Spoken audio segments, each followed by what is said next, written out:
এই দেশটা ধ্বংস হওয়ার কারণটা কি? আজকে দেশটা কি চলতেছে? আজকে পুরো আর্মিদেরকে আমাদের বিপক্ষে নিয়ে গেছি, পুরো আর্মি প্রশাসনকে আমরা বিরোধ বানায় ফেলাইতেছি। আর্মির অন্যায় করতে পারে, তাদের সিস্টেম আছে, আইন আছে, কানুন আছে, সেই অনুযায়ী বিচার হতে পারে। তারা অন্যায় করলে তাদের বিচারের হাজারো পদ্ধতি আছে।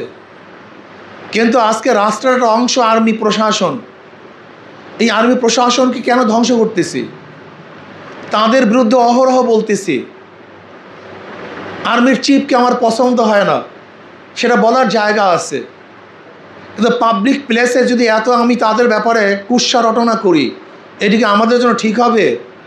উনি চলে যাবেন, কিন্তু আর্মির উপরে আমাদের যে ভীতি শ্রদ্ধা হবে, এটিকে দেশের জন্য কল্যাণ হবে? কাজে আমাদের প্রত্যেকটা কাজ করার আগে চিন্তা করা উচিত, এটার এফেক্টেড প্রভাব কী পড়বে, ভবিষ্যতে কী অবস্থা হবে। এর জন্য ইসলামী আন্দোলন নেতাকর্মীদেরকে বলবো, যে কোনো কাজ করতে হবে হুঁশে কাজ করতে হবে।